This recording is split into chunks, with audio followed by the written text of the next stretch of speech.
Thank you, Jesus. Thank you, Master. Thank you, Father. Father, in the name of Jesus Christ, we come before your throne of grace.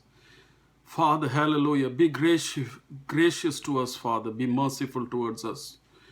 Hallelujah, Father. Even right now, Father, we are going to see the last day things, Father, the things that will happen.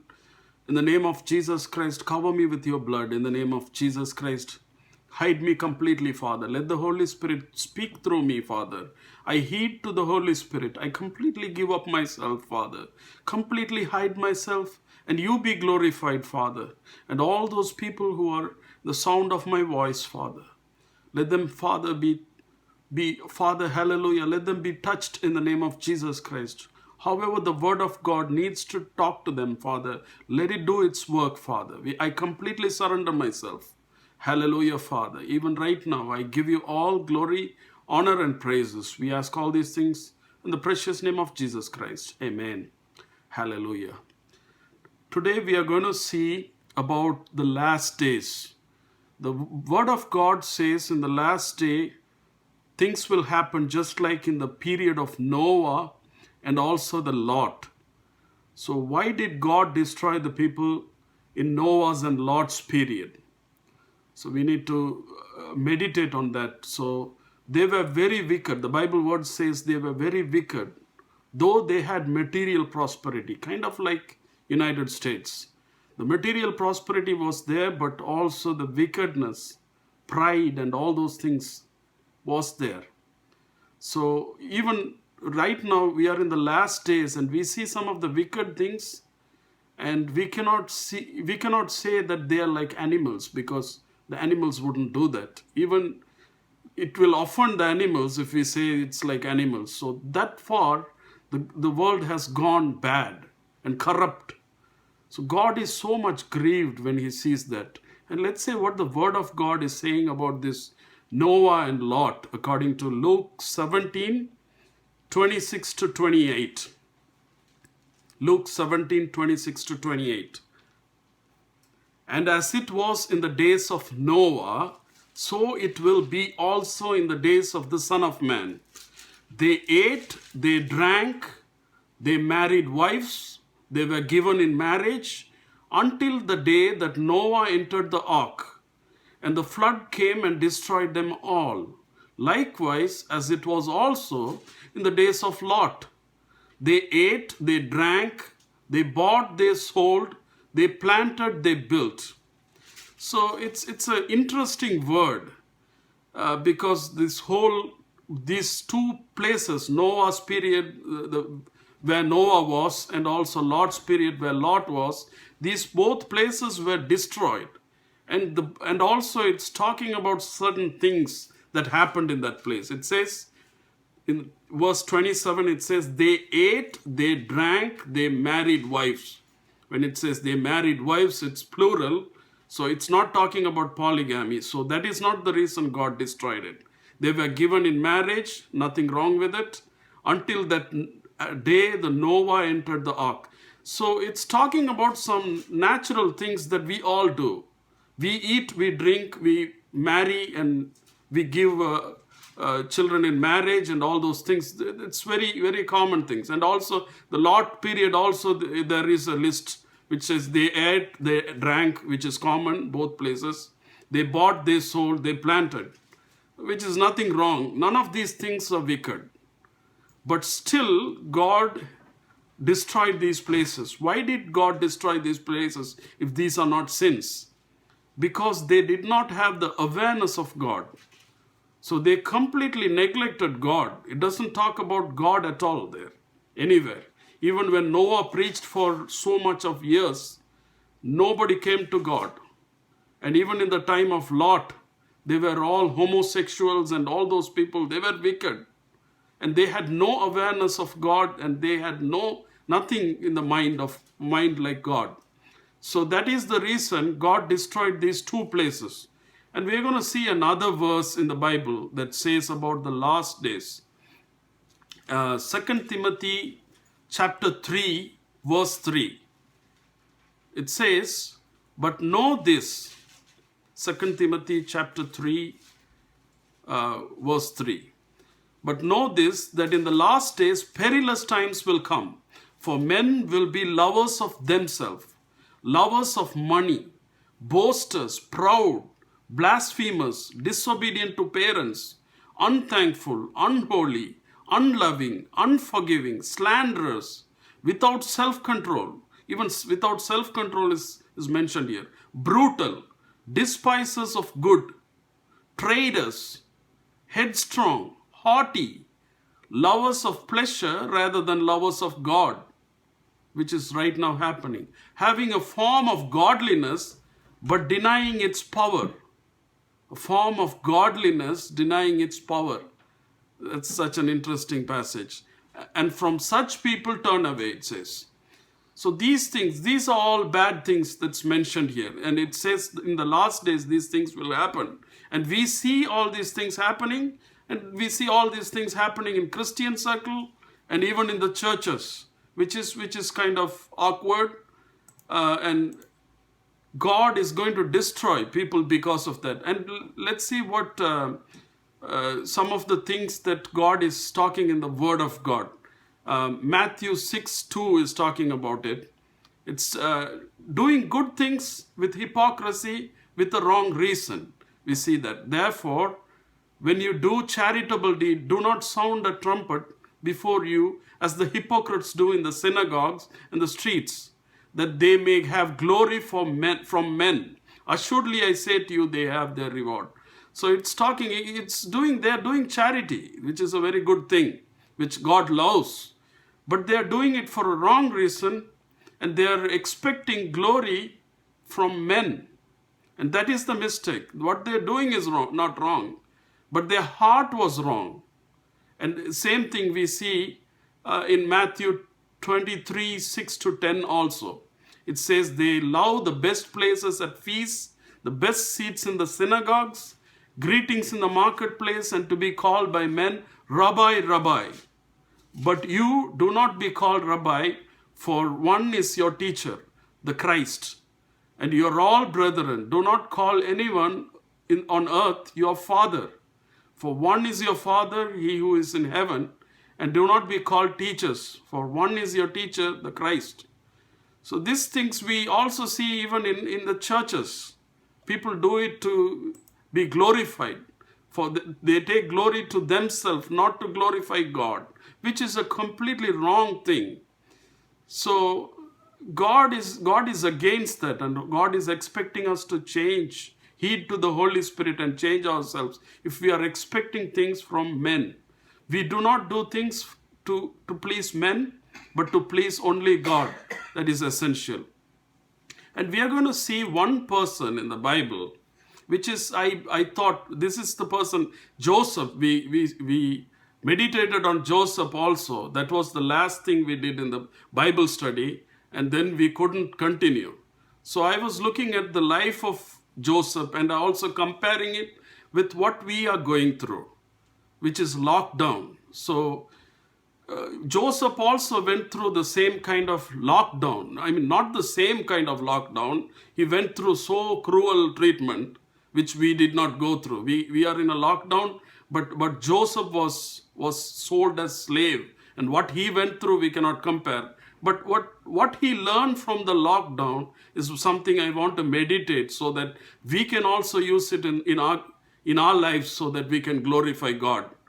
So Joseph, he believed in God's vision. He had a vision, but he was locked, and everything he saw in the vision, just the opposite happened. So we read today Psalms 105, 17-19 is talking about Joseph.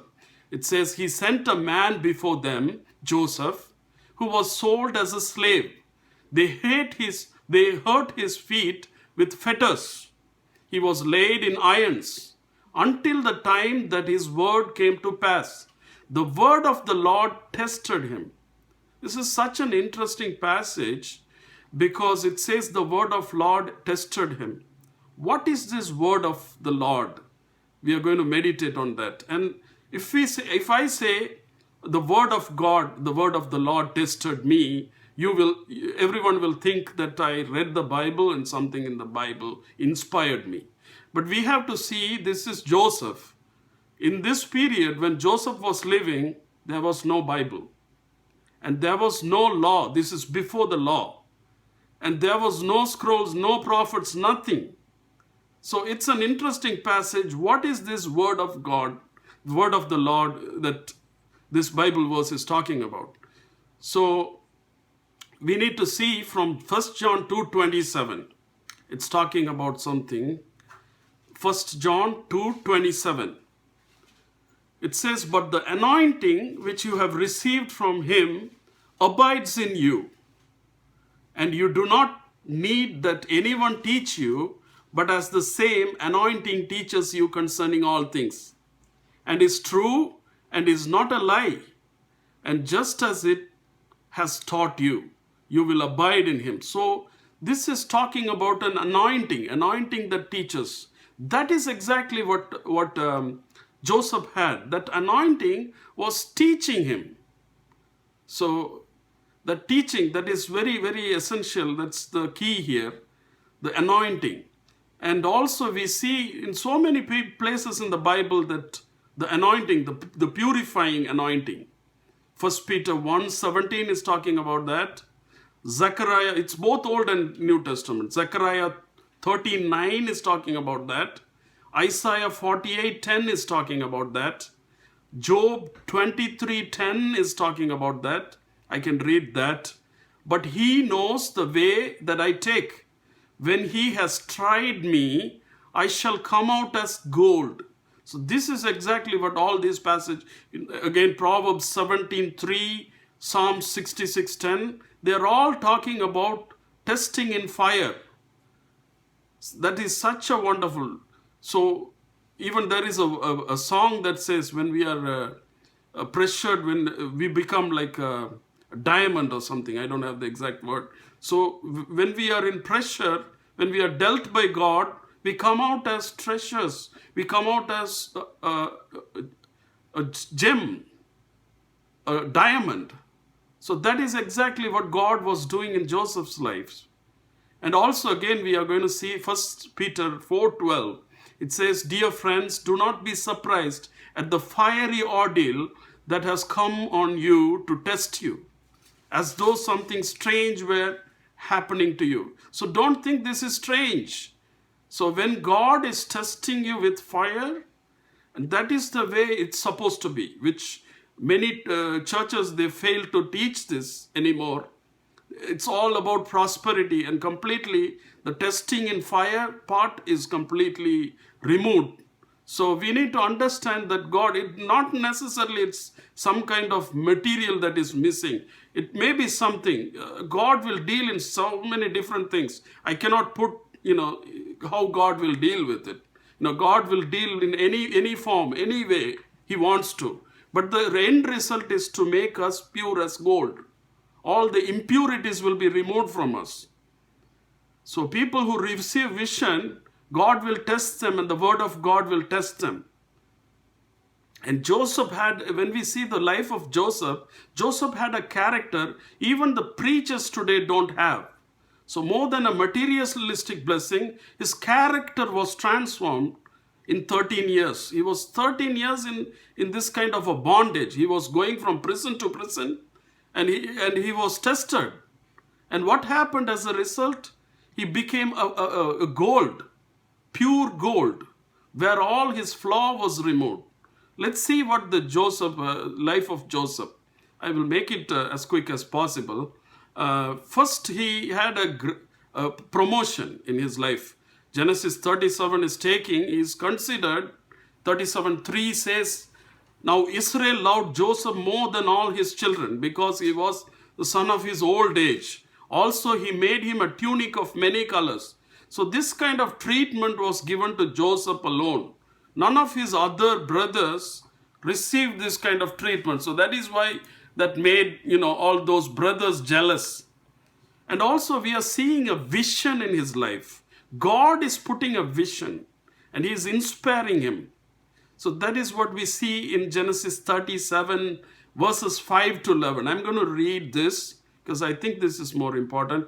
So now Joseph had a dream, and he told it to his brothers. and they hated him even more. So he said to them, please hear this dream, which I have dreamed. We see a naive nature here. And also he is doing the same thing again and again, expecting some kind of a different result. He's not understanding his brother here. So there we were binding sheaves in the field. Then behold, my sheaf arose and also stood upright. And indeed your sheaves stood all around and bowed down to my sheaf. So sheaf is like a collective kind of a wheat, or it could be paddy or whatever. It's like a bunch together. It's a cluster. So that is, he's seeing this cluster and all these other clusters of his brothers bowing down. So we need to, and then what happened? And his brothers said to him, shall you indeed reign over us? Or shall you indeed have dominion over us? So they hated him even more for his dreams and for his words. So all these words and dreams kind of made the other people mad. So we are in verse 3, it says, then he dreamed still another dream and told it to his brothers again, expecting they will be inspired, though he was expecting a different result this time, and said, look, I have dreamed another dream, and this time the sun, moon, and the 11 stars bowed down to me. So he told it to his father and his brothers, and his father rebuked him and said to him, what is this dream, what you have dreamed? Shall your mother and I and your brothers indeed come to bow down to the earth before you? And his brothers envied him, but his father kept the matter in mind. So we are seeing these things happening. And I'm going to look at this dream even in a next level.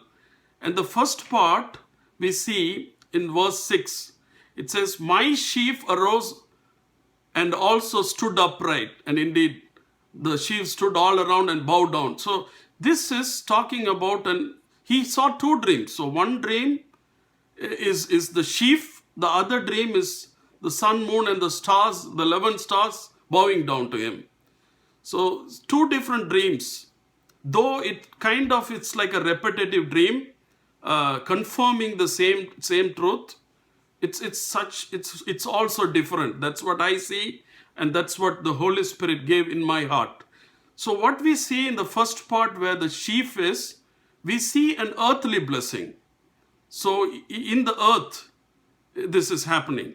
And the sun, moon, and the 11 stars are in the sky.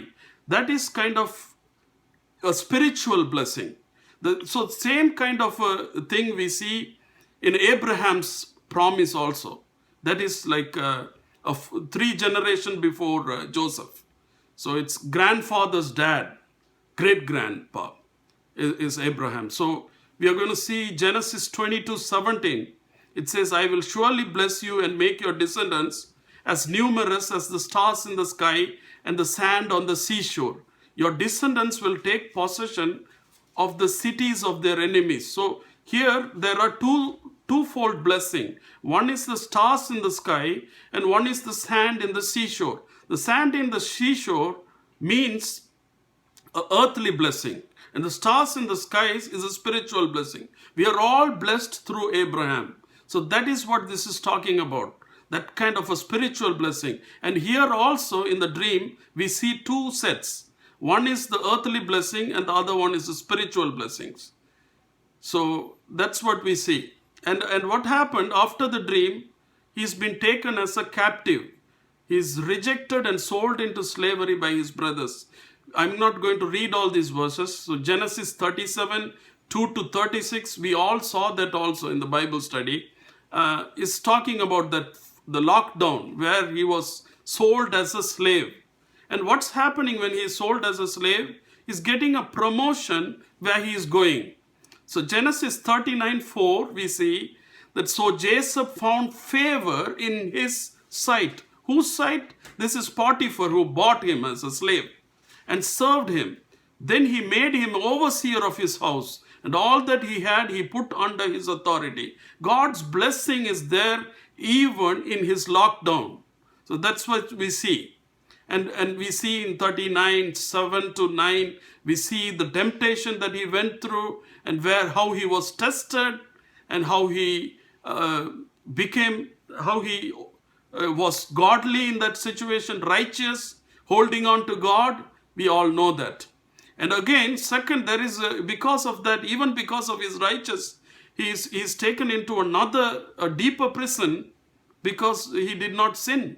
Though he did not sin, he was righteous, standing on for the truth. He was taken into another prison. We see that in this Genesis 39. So he was accused of rape, and he was taken into prison. That's the second. Even in the second prison, we see there is a promotion there. So Genesis 39, 21 to 23 is talking about that.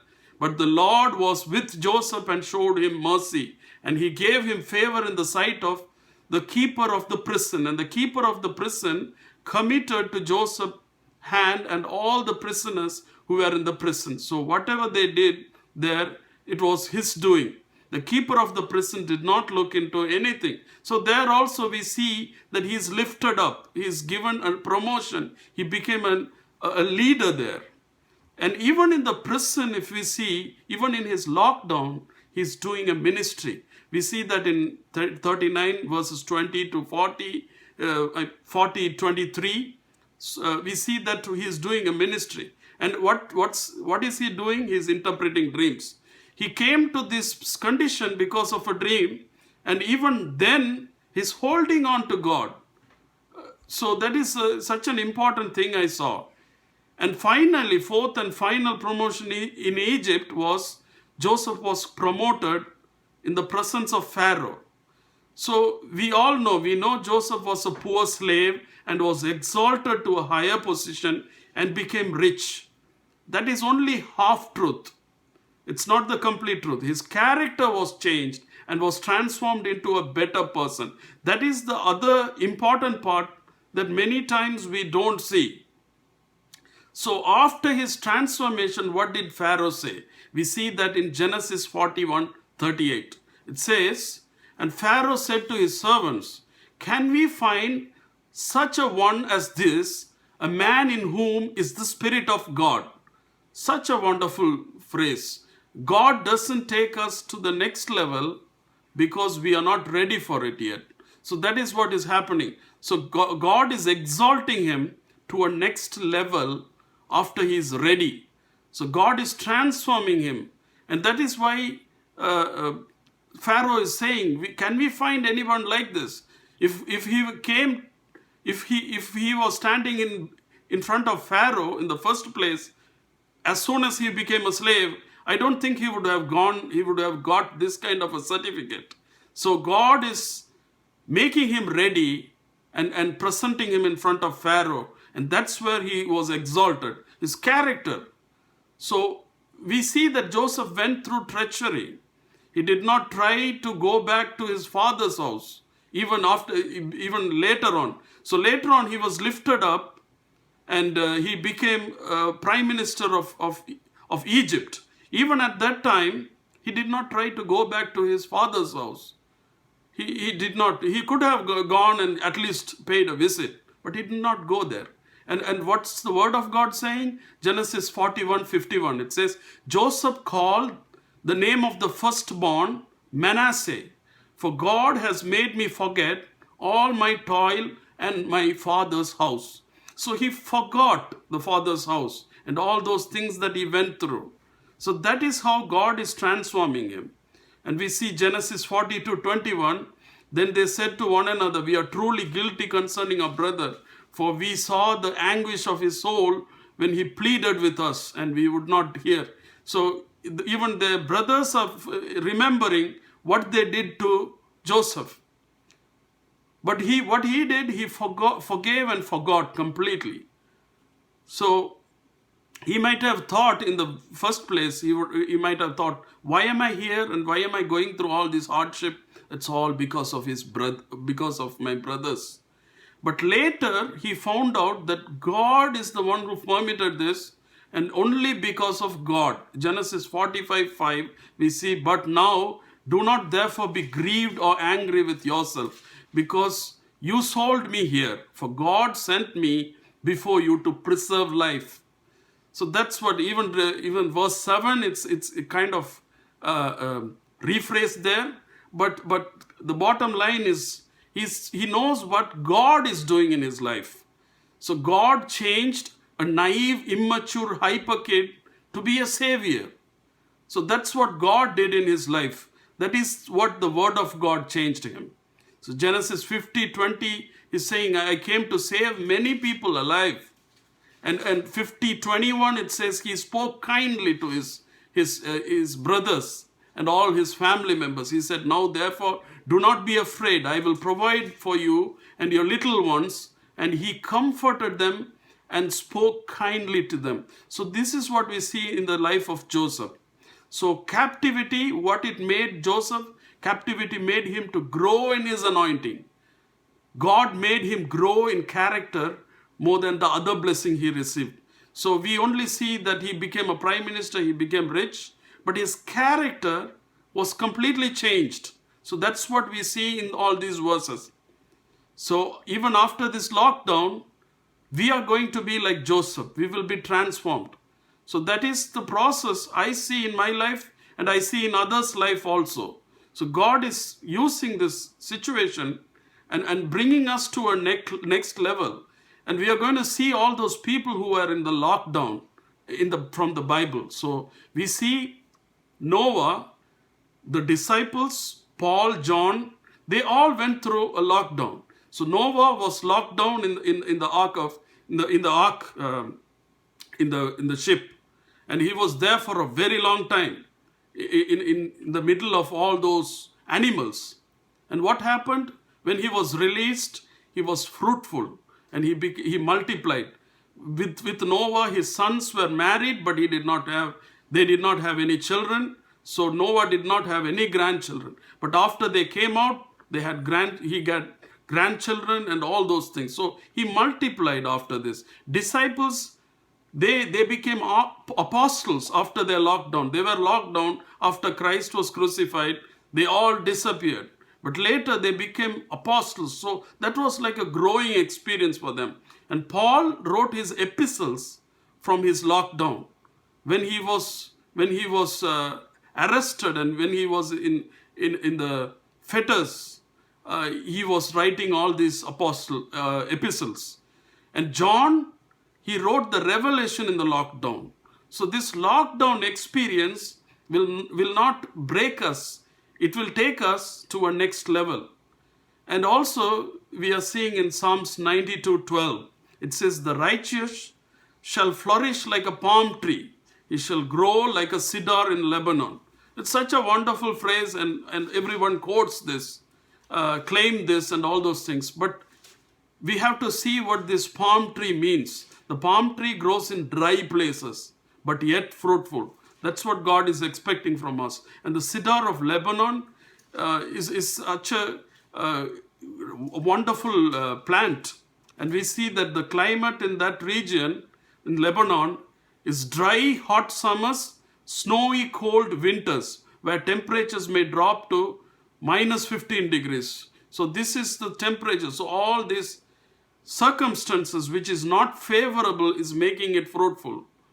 So the cedar tree is a very special tree. And it says, I read somewhere, it says, it's very, the aroma of that tree is very nice.